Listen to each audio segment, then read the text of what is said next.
go next? And I mean, let's address the larger question. I mean, the theme is emergency room, how to rescue India's economy. So you can pick up wherever you want.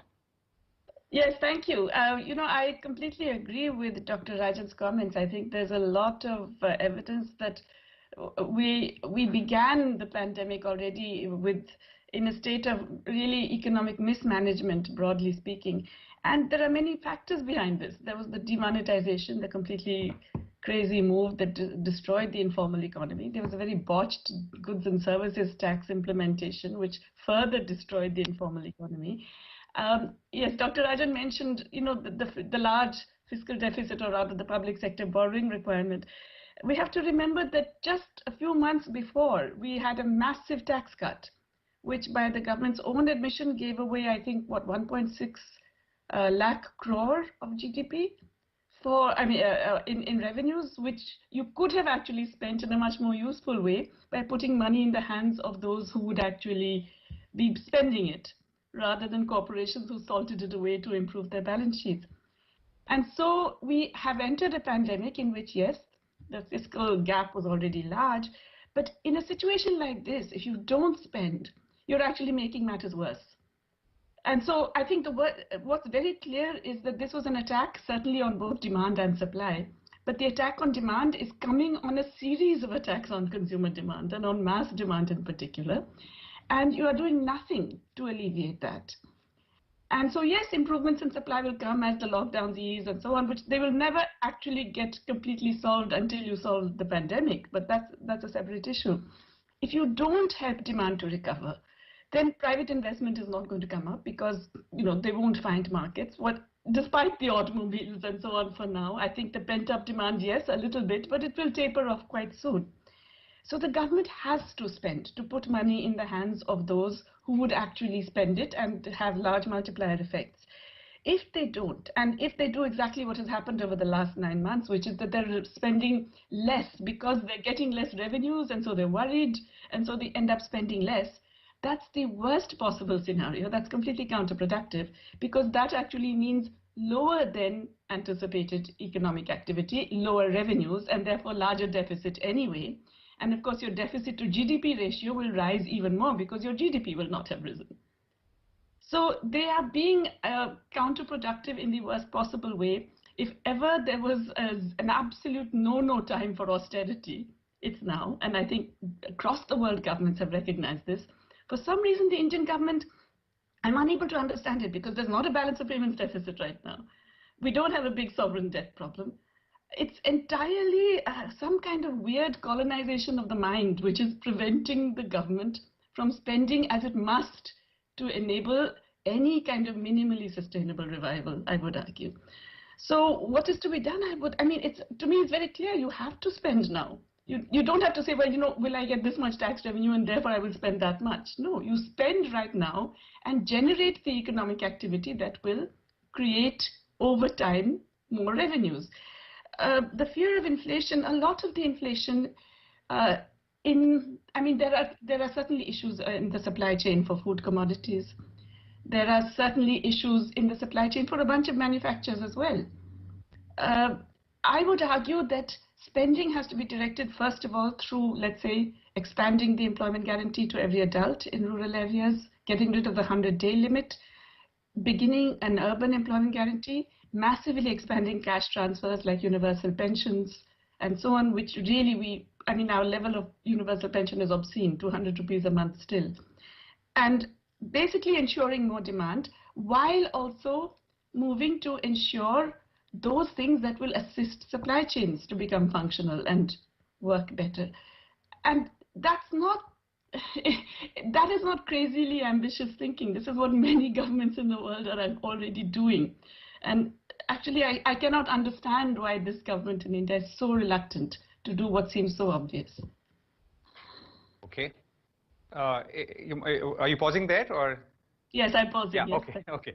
So, Dr. Rajan, let me put the question a little differently. As someone who's been on the table or around the table at one time, why is the government not doing the spending? Let me give you another illustration. I was interviewing the economist Mahesh Vyas of CMI. This was, I think, in May or June, where the informal sector employment had unemployment numbers had really gone through the roof, and I think we had about 110 million people unemployed at that time. And his point was that you need to put about 20,000 rupees per family. And that will go a long way in bringing back, or stabilizing the situation. So why does this government or any government in the past hesitate to do this? I mean, I think, and do answer this as if you were on the table or at the table at this point.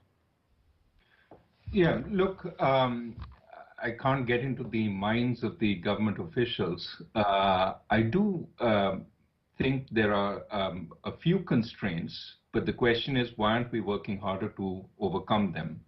One constraint, of course, is how do you get the money to people? We have direct benefit transfers of various kinds, which could be upped for sure, but there will be people who are left out of that process. And so if one was serious about it, one would spend a lot of time over the last few months trying to figure out how to get that last 10–15% who are excluded from all these measures and find ways to get. So the excuse there are no channels sort of wears thin if you've spent 6, 7, 8 months doing very little in broadening those channels. A second is actually a mistake in analysis, saying that this is about demand stimulus. And therefore, demand stimulus is pointless when the economy is half shut down. Let's do it later. Let's reserve the stimulus for later. That's a misunderstanding. The whole point of the spending right now is to keep the body of the economy together, right? You're feeding a patient when the patient is sick, so that the patient doesn't atrophy further and is unable to walk from the bed when the fever dies down, right? So what is important is to feed the patient, to make sure the economic body doesn't atrophy, which means our poorest families make sure that they maintain their health, their living. That's more as much a moral question as a question of also economics. How do you keep them from pulling their kids from school, from skimping and starving, and thereby being much more atrophied physically? That's one. But I think equally important is for the small and medium firms. How do you make sure that they live to fight or to start up again when the economy opens up? What Ms. Ghosh was referring to as supply chains. You've got to make sure those are alive and well. And it may be, again, many of them can survive at very low levels of activity for some time. But remember, now we require, especially the ones in the hospitality sector, in restaurants, hotels, tourism, we require them to survive till somewhere later next year. That's a long time. Are you going to let them all die, or let many of them die except the largest ones? That's really the question that we. So it's not just, it's not as much demand as, in fact, of supply. You're trying to keep the economy together. And that's important to note, that you can't do it a year from now. There's nothing left. A lot of it has died out. So that's it's a failure of imagination in some sense of what the true problem is. And I think, the usual, we will lose our rating. I almost fear that a ruling has come on top. This government operates in a very centralized way, that if you lose your rating ghatna nahi chahiye. Anything else you do, but we won't lose our rating, because that can be shown to the world we've managed properly. I think that's as Ms. Ghosh said, that's self-defeating, because if we don't preserve the growth, our debt level is going to be too high. I mean, we are going to go to 80–90% debt to GDP, even without doing any additional spending. If your GDP doesn't grow as fast, this becomes a huge burden. The way to tackle it is to grow faster. Right. Okay. So I'll come back to that point on the channels and the distribution. So what you're saying is really the distribution challenges or perceived distribution challenges is placing a roadblock or preventing those who decide from acting on, let's say, a stimulus package, which is more about placing money in people's pockets. Okay, so I'm going to come back to that. Let me pose a slightly different question. So we were looking at about 110 million jobs lost in May, June. We are actually now almost zero as far as informal sector is concerned. We have job losses in the formal sector. I don't have the latest numbers, but it was about 18, 19 million jobs a month ago. Now, which is a slightly different outcome from what maybe we thought would be. Now, this also suggests that the economy has some sort of resilience, or maybe more than when we thought. Now, the question to both of you is, did you expect that this economy, or maybe even others, would bounce back in the manner that they have? And if so, is it in spite of the government or because of the government? Dr. Ghosh? Well, I presume you're using the CMIE data when you're talking about this recovery. And remember that that data is disproportionately skewed to the formal employees. I mean, the nature of the survey is such that it is much more skewed to formal employment, and therefore it doesn't really capture the full extent of informal job loss. But the other is that, look, this is not a country that gives unemployment insurance or any kind of social protection. People have to survive in any possible way they can. And it really means that, therefore, whatever you can do, even if it gives you 10 rupees a day, you will do it. That's not a recovery. That's not a revival. That's not a bounce back. That is just the fact that we provide almost no social protection at all to 95% of our workers. So I don't see that as an indication of any kind of V-shape or so on. I think, the problem is... My question is a little different. My question is, whatever it is it because of the government or is it in spite of the government? Oh, very much in spite of the government, I regret to say. There's one aspect of this issue that I think we just have to bear in mind, which is the federal aspect. I mean, a lot of these transfers that Dr. Rajan was talking about correctly, that there are all kinds of concerns about how they are done and so on, but ultimately they are handled by state governments, and every state government pretty much has its own mechanism. I mean, Odisha has figured out a way to hand out pensions without relying on Aadhaar and so on. Food distribution, all of these are really the handle of state governments. State governments are the ones being utterly deprived of funds. They are left holding the entire baby of the pandemic. They are also left to deal with the economic fallout, the social and economic violence fallout, everything. And yet they are being starved of funds. Now, I think this has implications which are certainly macroeconomic, but they also have implications for the very survival of a federal polity. I don't know how long you can push this, and whether you can actually hope for a unified, strong country when you are straining these relationships to that extent. So I think the very, very cynical refusal to release the full amount of the GST compensation at the very beginning, that was remarkable also because it was so completely illegal, reneging on a signed contract. But it was macroeconomically stupid, I believe, because you were not taking on it. The central government was, having announced a lockdown in a centralized fashion, was not taking on any of the responsibility for dealing with the outcomes.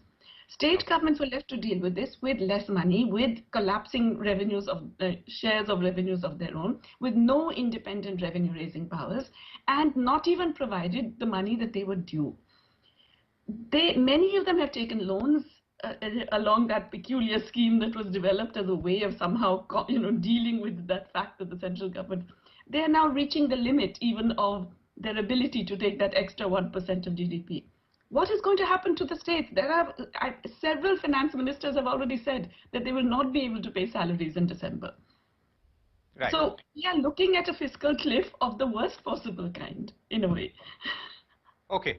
I think you're still outlining the problems, and there are many. The discussion is on how to rescue.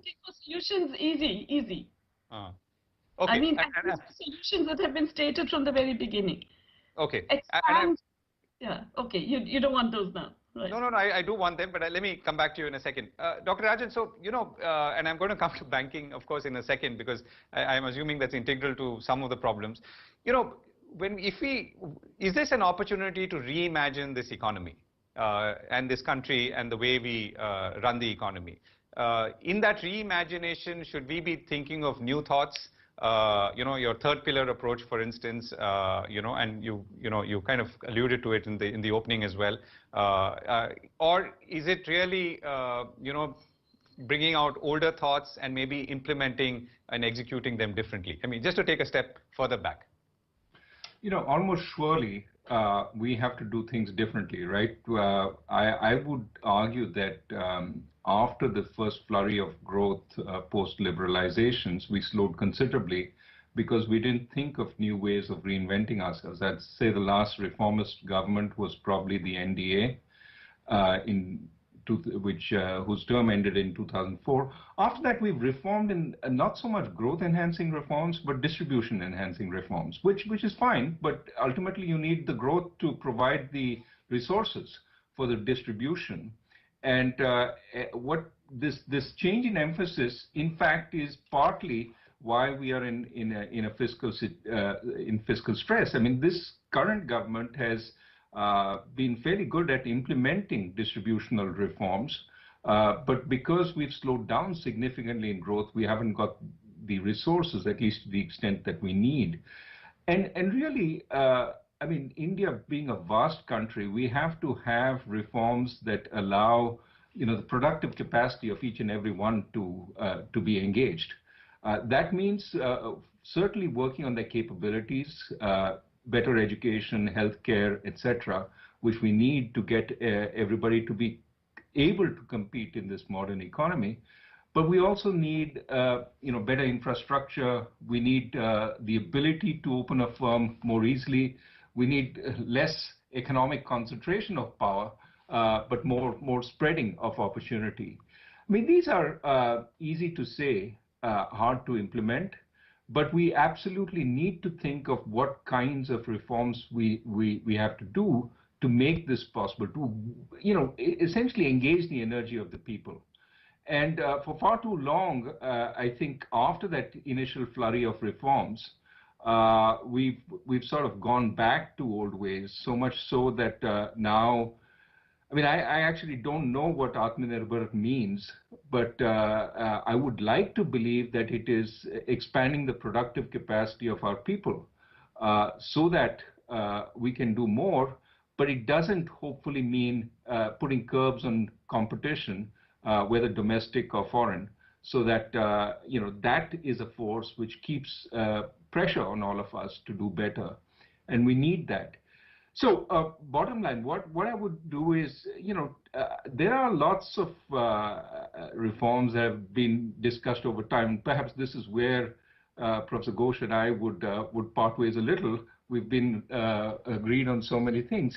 I do think that we need to think of a better way to acquire land, which means much clearer mapping of who owns the land, but also a sensible way by which a seller and a buyer can voluntarily agree, and at the last resort, for public purposes, a land acquisition process which is reasonable.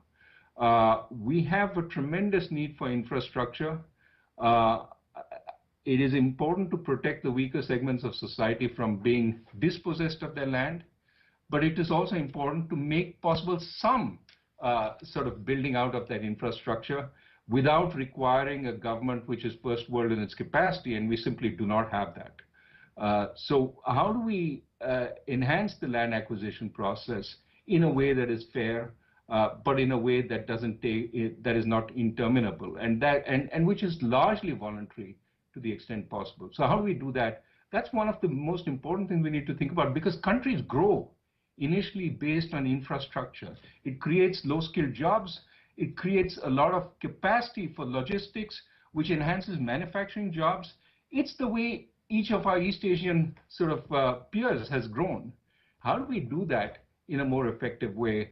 How do we enhance the capacity for rural industry? Again, a huge source of jobs. But again, we talk a lot about it. We've done very little. There are successes. Let us not minimize the successes. Milk, great success. Can we process it more? Can we do more on various forms of rural industry using our agricultural produce, which could be enormous? So these are things we need to think about. A new way of growth for India. It's not impossible, but it needs a lot more and widespread action, not just from the center. Part of our problem is it's too centralized right now. Okay, so Dr. Ghosh, can I come back to you? Okay, I mean, let's first pick up on the rescuing part, and let me also pose the same question to you. So, if you were to take a step back, and if I were to ask you to re-architect or reimagine, also, you know, and there is a specific context for this. At least many others talk about. We've had 8 months of or 9 months of COVID life now, and this is a crisis. And India has reformed in crisis, and maybe those opportunities are there or were there, and maybe we can still do something which uses this crisis effectively. Maybe we can reimagine our health system, though that's not what we're discussing today. But how would you pick up on these thoughts? Yes, well, thank you. I think, you know, Dr. Rajan has said, again, many things that I agree with. Maybe I would say my emphasis would be a little different on certain issues, and particularly in the short term, in terms of, let's think of how we can sort of join a revival with an expansion.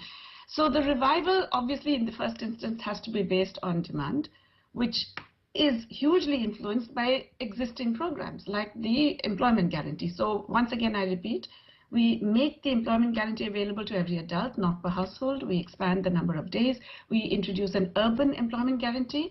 Some of us have argued that some of this, when we are expanding it, we should actually use some of this as a wage subsidy for micro and small enterprises.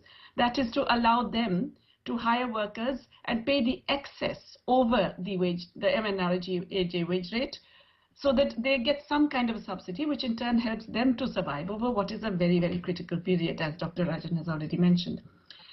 But the bigger other thing is that we have hugely underprovided basic services, health and education. These are very employment generating. We are among the world's worst performers, and certainly even at the same level of per capita income, we underprovide. If we provided Sweden levels of, let's say, public employee per population, or even Brazil levels of public employee per population, which is what delivers these services, we would be quadrupling, quintupling the workforce. So I would say, you know, when you said we're not talking about health, we have to talk about health. I don't see it only as a welfare issue or a pandemic issue. It is also a macroeconomic issue. This is also a means of employment generation with very strong multiplier effects. And it's a service sector which we know adds to quality of life in myriad ways and adds to resilience of society. So yes, dramatic expansions also in health and education, expanding, and in personnel, including reimagining our health system so that we do not rely on unpaid and underpaid workers like Anganwadi workers and Ashas, who are not even classified as government employees. But we have a proper functioning professional workforce like every other country in the world in all of these, and we don't have parallel teachers and so on and so forth. Finally, I would say yes, it's a critical moment because we obviously need to change the direction of our economy in a more green and blue way, that is more conserving of water and more enabling of the new kinds of technologies that will actually mitigate climate change, allow us to adapt to climate change and so on. That requires huge public investment. There's no doubt about that. There are, I believe, I mean, Dr. Rajan will know much better than me, the creative ways in which the central bank can help. And some countries are already experimenting with that. There are ways in which you can set up funds, special purpose vehicles that will do the kind of, you know, long-term, significant and absolutely crucial green investments that are required for, that we will have to do. And, you know, this is also time to reimagine the food systems, which are unfortunately globalized in the wrong ways, to make them more local, sustainable, to encourage the distribution chains to develop in ways that do not destroy both health and ecology, to change the way we do agriculture. Yeah. Right. So I'm going to pose the reform in crisis question to Dr. Rajan, but I will pick up on what you said, that one is, you know, green investments, and it's not linked to crisis, but green investments, it's an opportunity to revisit and rethink and use the health challenges as a challenge and use it also or see it as a platform for job expansion and obviously rebuilding the health sector in a way that we can also meet future pandemic challenges. So Dr. Rajan, it's back to you. So is this a reform, a crisis for reform or reform for crisis opportunity? And if so, what would be your prescriptions or priorities? I think Professor Ghosh is right that we need to ramp up to there first by focusing on the immediate problems. And I would just add another immediate problem is the debt load. I mean, as you go without revenue for a long time and a lot of costs, if you're lucky enough to borrow, you've borrowed. Some of these people have borrowed from the banks, some have gone to money lenders, et cetera, et cetera. And of course, for households, it is going to be an issue, but it's also an issue for small and medium enterprises. It may even be an issue for large enterprises. In the US, a lot of large firms have enormously increased their debt over the course of the pandemic. So how to deal with that debt going forward? Because the debt can serve to constrain growth, serve to constrain your ability to raise working capital. That's an issue we need to think about. And we need to expand our means of restructuring that debt today. Right now, a lot of banks don't have the willpower to actually restructure debt. And a lot of, our legal structures, the debt recovery tribunals, the NCLT actually has been put out of service for new cases for a little while. I mean, we need to think about whether all this makes sense given how much debt we'll have to deal with. So that's another issue I'd put front and squarely on the government's plate. I think Dr. Ghosh points to a lot of very interesting and important challenges we have, how to go more green, how to use water more effectively, how to improve the quality of our water distribution systems, delivery systems, how to improve urban zoning, for example. I mean, look at what Chennai has become and how we had the flood a few years ago, simply because we've concretized every part there, all the ponds, all the. So we need to be cleverer on all that. But we cannot do all that without also having the resources, which means we need to grow. And this goes back to your point, is this a time for reform? Well, every time is a time for reform, I say. We've sort of punted on what we need to do, but we need to do it in a careful way. We are a country with a lot of poor people, so reforms can't impose a lot of pain now for future gain. They have to, in a sense, ensure that everybody's carried along, and whatever pain is there is moderate or very minor initially, rather than the kind of very painful reforms that happen elsewhere. I do think that there are ways of crafting reforms, building more consensus, but we need all sides to come to the table and figure out how to do it. So, we've had some moves on labor. I am not a labor expert. I wish it had been done with more consensus. We have to see how it works. A lot of reforms in India are fire and forget. I'll do it, but I want to see how it works. But it turns out it doesn't work because something we didn't take care of, something we didn't change, it creates a lot of conflict and it dies. No, we need to be constantly monitoring what happens and change accordingly so that the reform actually works as advertised. If the intent is providing more jobs, more secure jobs, how do we do it going forward? That's something to think about every reform. I'll end by saying, there are lots of ideas on the table, but what we have to recognize is that we are still not large enough an economy to be self-sufficient. There are people who say, forget the outside world, we can grow on our own, let's put up all the barriers. We're not.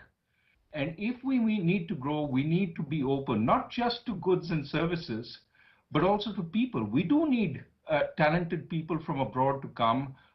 We do need to send people abroad to get talents and come back. So that flow also has to be there. But most important, we should be open to ideas. And what I fear is that the growing environment of hyper-nationalism sometimes says, not invented here, so we're not going to pay attention to it. And that, I think, is problematic. As one of the advisors in the finance ministry has written, Sanyal, that we have been most flourishing as a country when we were open to ideas from around the world. The time of the Cholas, for example, the sort of Indian empire, I'm not saying we should go back to an empire, but was built on trade.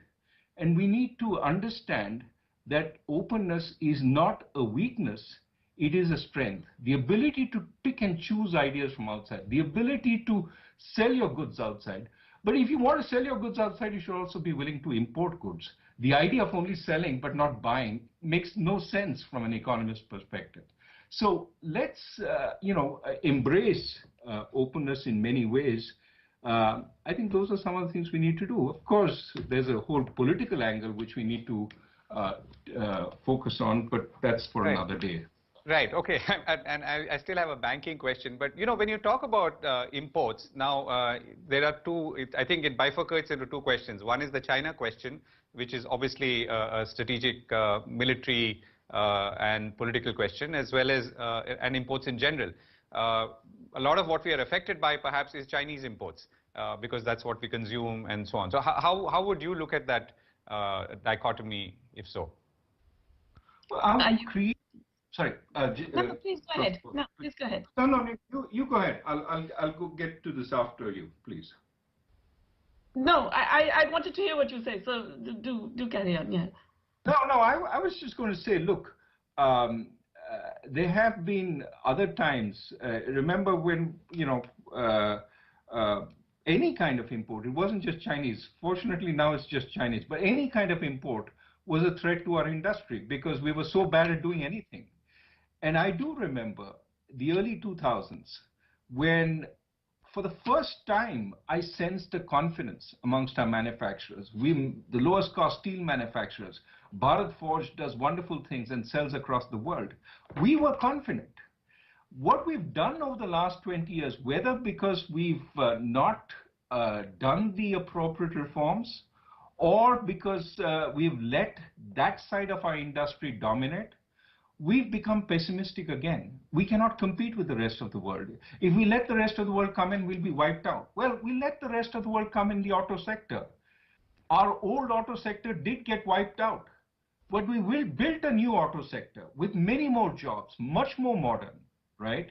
Including, for a little while, Tata built some very good cars. Now, I think they're trying again, and hopefully they will succeed in expanding their market share. But it is pessimism, I think, is a fault. We will have difficulties meeting the competition initially. It's already in here. The idea is how do we expand our production capabilities so as to do it more cheaply and to meet the competition. So where things are unfair, for sure, try and deal with it, right? Sometimes we have entered into treaties where there is some unfairness on the finished product versus intermediate goods. Let's fix all that. We've got plenty of good economists to figure out what the problems are. But as a blanket rule, just elevating tariffs to protect our industry, we tried that a long time ago. Didn't work. And instead, let's embrace openness. There are people who are going to be hurt. The West has shown again and again that it has been relatively poor at supporting those people. We can be different. We have to figure out how to do it better. Right. On banking and debt, I mean, I know that's another hour of discussion, but one quick question there. Now, it does not look like we are in a mood to change the ownership structure of the banking system, and I mean 70% of the banking system, which is owned by the government. If that's not going to be the case, or not likely to be the case in the near future, what else can change? Everything else is either going to be bad or may have likely got worse because of moratoriums and worsening debt, debt profiles of companies and so on. I'll be very quick because I want to hear Professor Ghosh on all this stuff. I am not a believer that ownership change without governance change will make a huge difference. I always believed in a mixed system. My concern about the Indian banking system is the governance of the public sector system has been so bad over time. The incentives for management, the compliance structures within the system, the board structures, we've made some attempts to change those, but they have been at the margin and very, very minimal. And so over time, as I see the amount of funds that are being consumed by the public sector banking system, the latest sort of problem is the mudra loans, which are entirely within the phase of this particular administration, we find new ways to lose money through the public sector every so often. That is not to say that you cannot run the public sector well, but that requires a tremendous change in the governance style, in the governance system. And over time, more and more people have given up on trying to make that change. We tried to make that change. I would argue it largely got hijacked. And the problem is, if you don't make that change, it is not only consuming a lot of resources that could be used more effectively, but it is also holding back credit growth. Our Right. credit to GDP for a country is abysmal, 50, 60% of GDP. And yet we manage to generate so many NPAs. We have to ask, what's the problem? This is a system that doesn't work. And I would argue that, privatizing is no panacea, especially if you privatize to a corporate house. We ruled that out from the RBI through regulation.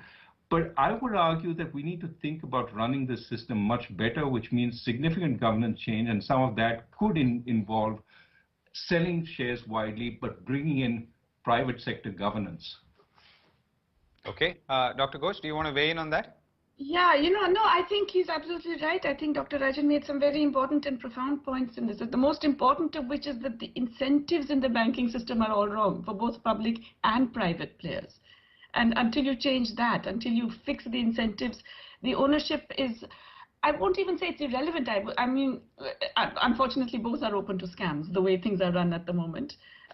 We used to think private is more open to scams, but that is clearly not the case. But yes, fixing the incentives requires changing not just the governance structure, but perhaps even the attitude of government in terms of the purposes of banking in different areas. And to that, I would just add a footnote that I think the absence of development banks is something that India has paid dearly for in the last 20 years. That leads me to just the China-India point.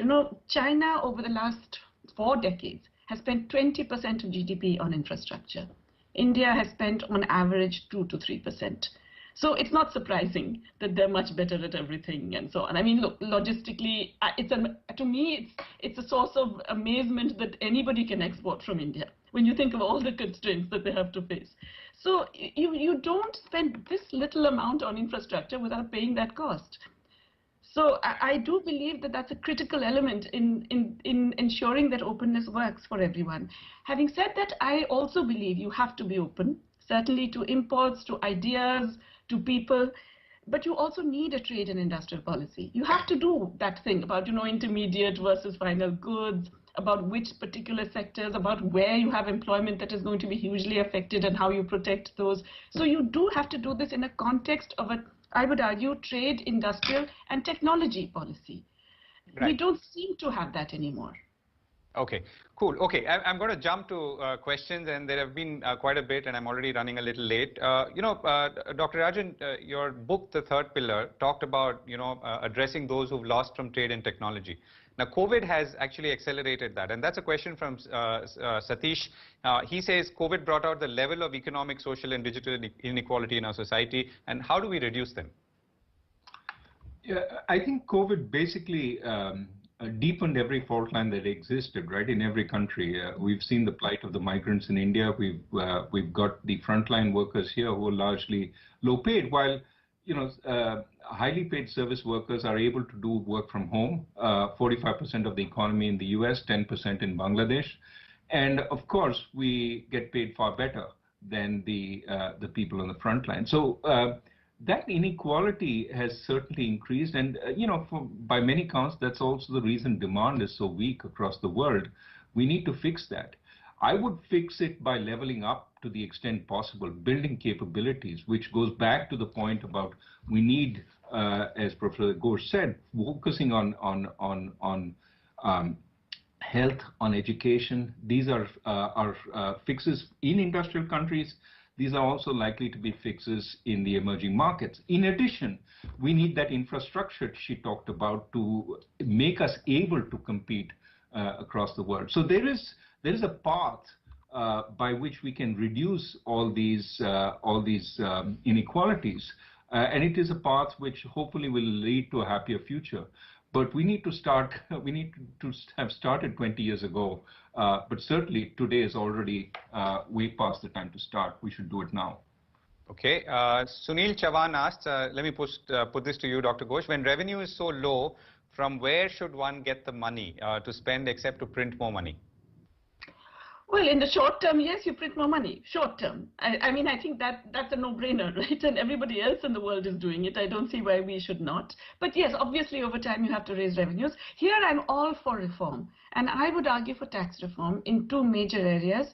Introducing a reform whereby multinational companies pay the same rate of tax as domestic companies, by going for a system of unitary taxation where we say, well, Apple, your global profits are this much, our share of your users, sales, revenues, etc. is this much, we're going to tax you 25% of that global profit, which can be done. It could even be done unilaterally if there's no global agreement. And the other is a wealth tax on the extremely wealthy. I mean, we have seen the extremely wealthy in India double their wealth during the pandemic. If you take 4% of their wealth, they're not even going to notice it. Okay. It was estimated, there was an estimate done by my friend Subramaniam in MIDS, who said if you tax the top richest 965 families, 4% of the wealth, you get 1% of GDP, which will double our total health spending. So when you say health, you mean wealth, you mean wealth is defined by market capitalization and so on, or wealth as an income? No, I mean, look, we can't capture all wealth, obviously, but there are some bits of wealth you can capture, real estate, financial assets. Dr. Rajan, do you agree with that? Well, my worry is that 4% of GDP of their wealth seems relatively small, but it's a huge amount of money. Lots of well-paid lawyers will be spending a lot of time figuring out how to hide all that wealth in different trusts, different, structures. So I am a little less convinced that it will be easy to tax. Forget the whether it's the right thing to do or not. It's just that when you tax very heavily, people find all sorts of ways around it. I mean, look at Europe. You have immensely wealthy people, but it's all buried in small trusts and companies and so on. So I think the idea might be, we certainly need to increase compliance for sure. There are so many people who owe taxes, and you and I know many who sometimes used to make it be proud that they weren't paying the taxes they owed. We need to make tax compliance much more effective, but also dishonorable to not pay your taxes.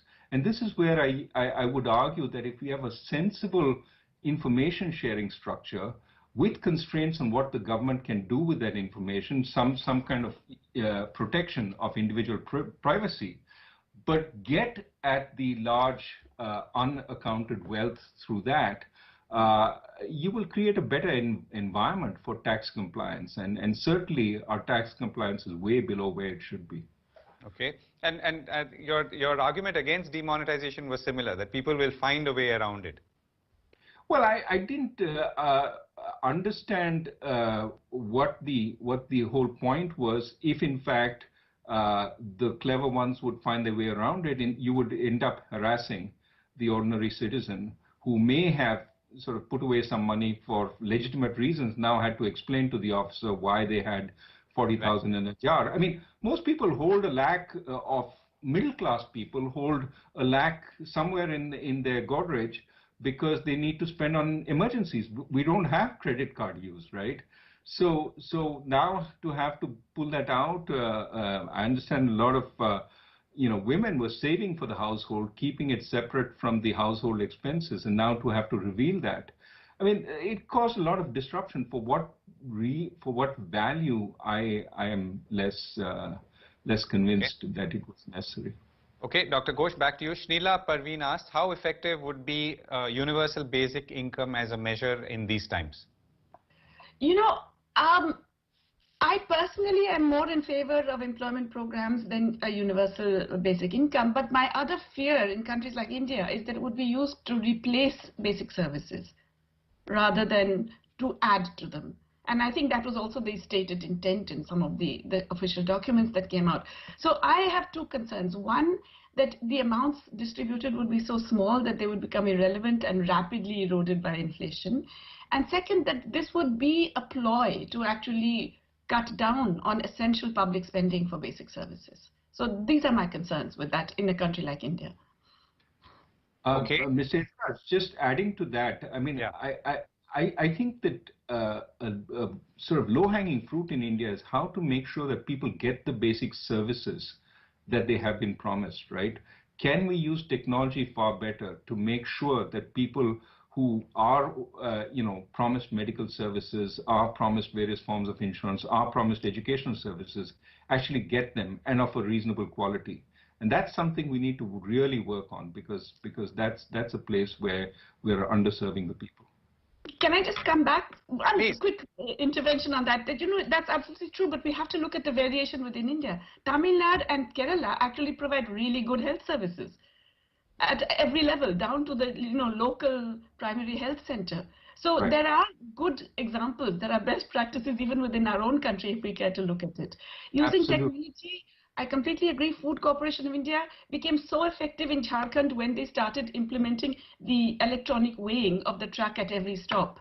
And it automatically reduced a significant amount of pilferage. You didn't need the Aadhaar that denied people and excluded people. You just had to sort out the logistics in a way that technology allows. Yeah. Okay, so we're running to the end of our conversation. So let's go back. I mean, we said, this is an emergency room, and how do we rescue India's economy, which is either a tall or very short order, depending on where you are.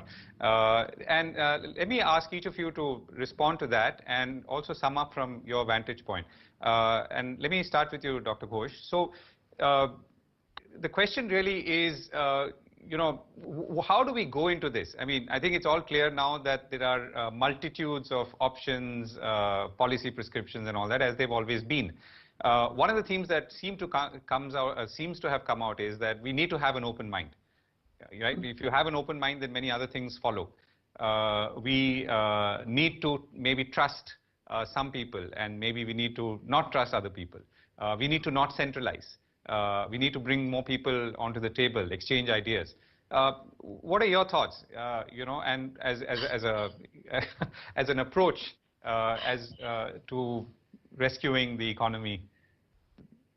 Okay, short term, give money to state governments, expand employment guarantee, urban and rural, distribute the food grain stocks which are lying and going waste, and ensure that nobody in the country actually goes hungry. That's the short term.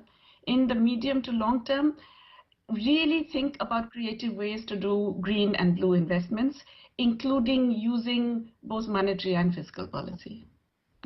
Okay, that's a great point. Dr. Rajan, it's over to you. This is a Tata Lit Live discussion, and I don't know if you want to delve back into your last book, and you've talked about, among other things, the whole focus on how markets and state have usurped communities, and all of this has been accelerated and deepened by the COVID-19. The other point that you made, I remember, was about inclusive localism. And it struck me that, at the time of pandemic, it's really a local response that matters more than a federal response. So I don't know how you want to pick on all of this, or if you want to pick on any of this, but as you look ahead, what are the big themes that you want to leave behind for India and India's economy? I think the point of my book, The Third Pillar, was to say that the social side fills in many holes left by the economic side, the markets, or the state, the government side. And clearly we have a lot of holes right now which need filling. And you can see it in, for example, the voluntary organizations helping the migrants as they went home, as well as the huge ramp up in voluntary services in order to help those who are worse off in the country. So that's good.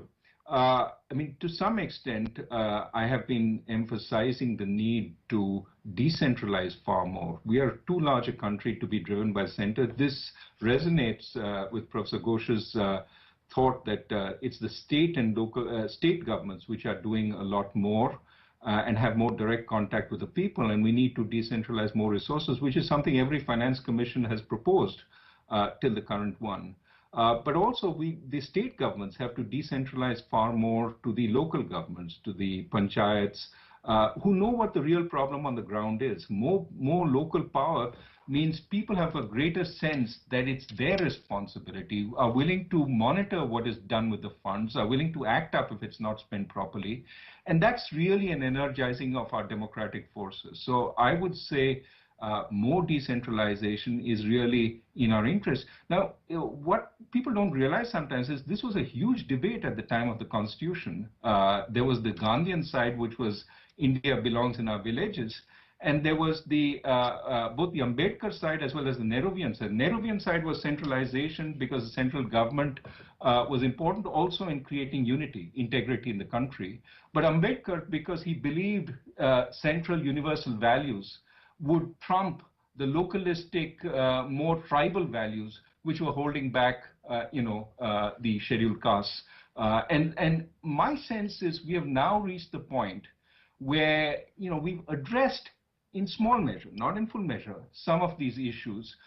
We are a country. We are not in danger of breaking up anytime soon. And decentralization is going the Gandhian way a little more, is probably something we can afford. And I would therefore argue that perhaps part of our sort of rethinking of who we are and how we go forward has to be how we govern ourselves. And more local will imply much stronger democratic forces than we have today, and would in a sense serve as a antidote to our incipient move towards authoritarianism every few decades.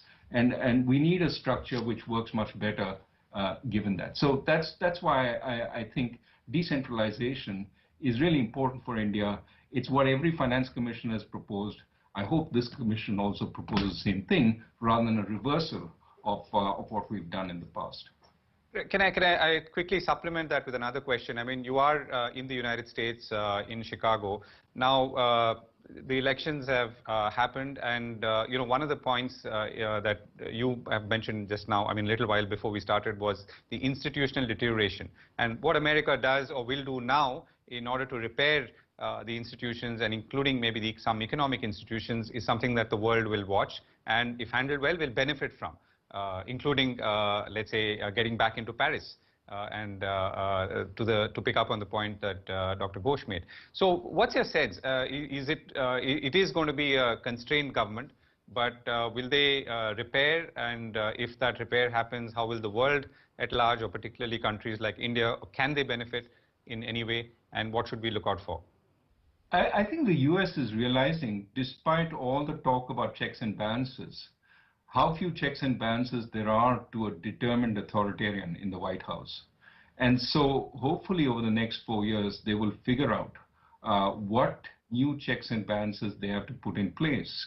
And there will be hopefully bipartisan support to putting in those checks. I mean, again, lots of hopes embedded in here. But what is interesting is when this authoritarian wants to stay in power, I think most people understand the courts will not support him, even though he has appointed 3 people on the Supreme Court. The sense is the institutions will hold this time. Whether the institutions would have held for another 4 years, I am very skeptical. And therefore, I think this is really important for the US's institutions. And, it's something that every country should learn from. How do we protect the quality of our institutions as checks and balances on unbridled power? Okay, I have a minute more, I'm told. Dr. Ghosh, do you want to weigh in on that last part?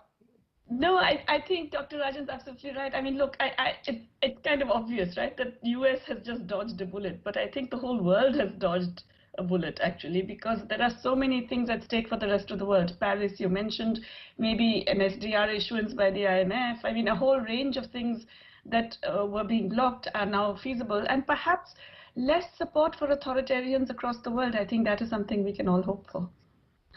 Okay, let's end the discussion on hope. Thank you very much, both of you, for being candid and sharing your thoughts. I do not have time, nor will I attempt to do any further synopsization. Let me hand it back to Ratnabali amongst the organizers. Thank you very much once again for those of you who've joined in and for your questions. Thank you to the panelists and the chair for that discussion. A big thanks to the session sponsors, Prime Securities. Coming up soon, the answer to the question, can we train ourselves to analyze better, recognize and overcome ingrained instincts, and thereby make better choices? To find out more, watch the session titled Poker Face at 9 p.m. tonight. Maria Konikova in conversation with Girish Shahane. And for all the drama enthusiasts, there is a fantastic session that I would not miss tomorrow at 7:45 p.m. Titled The Play's the Thing, where English playwright, screenwriter, and theatre and film director David Hare will be in conversation with Anahita Oberoi. All this and much more happening right here at Tata Festival. See you soon. With that, I'll be signing off.